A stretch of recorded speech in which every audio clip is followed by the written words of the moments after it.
There is great fun ahead at the Chattanooga Zoo coming up this Saturday. And I mean great food. How would you like an open bar, appetizers, meet and greet with the animals? We've got all of that and more. We also have Jake Cash and Cole Abbott who are here to talk about that. And you all brought along a very special guest. Good morning, Jake. Good morning, Cole. Good morning. Who's the guest?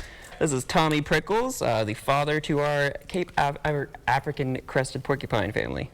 Wow. And how old is this little critter? Tommy will be 4 this summer.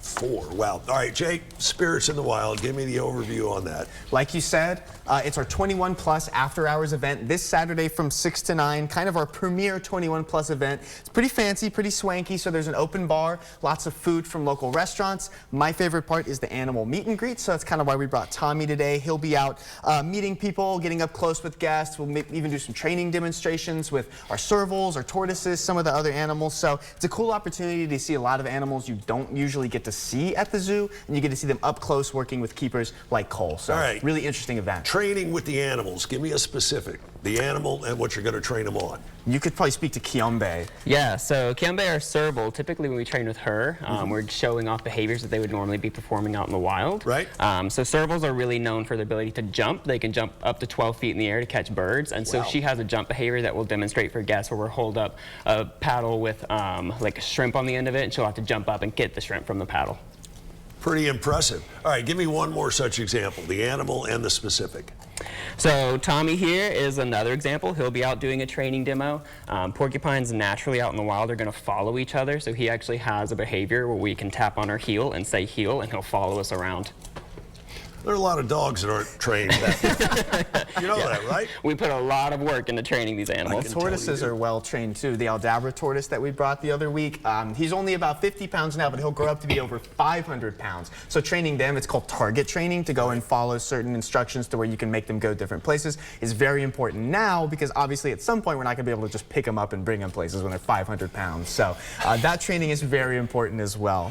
I know in years past you all have had a lot of artwork done by the animals at the zoo. Yes. Is that going to be the case in point this Saturday? Absolutely. So we sell one-of-a-kind art pieces actually made by the animals. So basically, keepers like Cole and other people will put paint sort of around a canvas and kind of encourage the animal to walk through that, stepping on the paint and then stepping on the canvas, so making footprints on the canvas. So we have like one-of-a-kind art pieces. Some of the animals, like the chimpanzees and the gibbons, mostly the primate species, are smart enough to actually like paint with a paintbrush as well and make streaks all over the canvas and stuff like that. So we'll be doing some live painting demonstrations with our chimpanzees, I think our meerkats as well, where they'll scurry across the canvas and make little footprints. So that's really cool. So you can get some art made by your actual favorite animals at the zoo, which is really fun. All right, tell me a little bit more about some of the other main activities that'll be going on this Saturday. Absolutely. Live music is a big part of it too.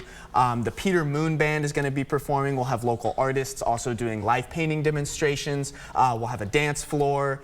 I think that's pretty much the gist of it, but to me the best part is definitely getting up close with the animals. We'll be bringing out a bunch of different ambassador animals all through the night. We'll have a signature cocktail too, so you can have a few drinks, tour the zoo, just reconnect with wildlife. All right, if you were going to name a cocktail after Tommy Prickles here, what would it be? Oh, that's tough. That wasn't on the list, but by the way, putting you on the spot here.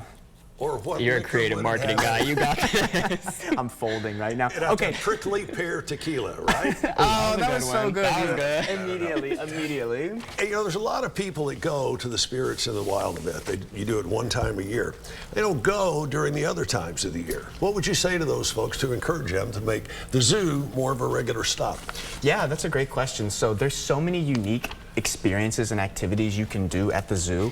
One thing that I really think is fun for everyone is our Wild Encounter program, where you actually get to go into the exhibit with certain animals like our prehensile tail porcupine, our meerkats, our red pandas. People love doing that. That is a one-of-a-kind, once-in-a-lifetime sort of experience. It is. There's so many opportunities to, you know, feed the giraffes and just like connect with wildlife on so many levels. And that's really what it's all about, is, you know, getting up close with these animals, growing your appreciation of nature and wildlife. So it is great for all ages. People think it's, you know, a place for kids, and it is, but it's a place for everyone. A few years ago, we went into one of the enclosures. There was my wife and a small group of us. Awesome. I won't say the name or who took us in there, what the animal was, but it was amazing because it was so quiet.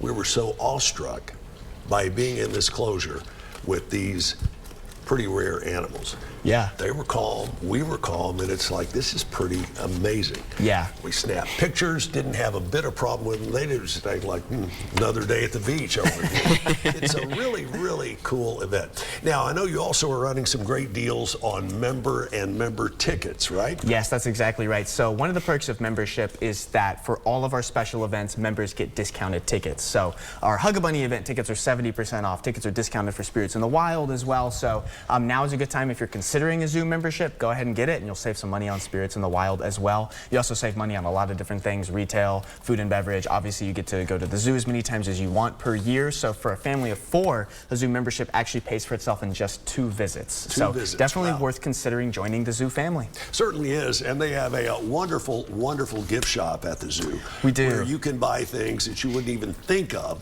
unless you were at that particular environment. Yeah, absolutely. And I think the plushies are probably like the most popular item. They get a little stuffed red panda. I mean, it's hard to beat. People Sure, love that. no People love doubt. that. I want It one. certainly I'm going is. to have one. Especially if you get that and then buy a red panda painting. Yeah, there you go. Buy a red panda Matching painting. set. All right, so again, Tommy here is going to be out on exhibit. You're going to be training him to do what? One more time. So we'll be doing several different behaviors. We'll be doing his follow behavior, where he'll follow us around. We'll be doing a step up behavior, where he'll step up on our knee, like put his hands up on it. Right. So he knows quite a few different behaviors, and we'll just be generally giving some information, some facts about him, talking about his different quills and everything.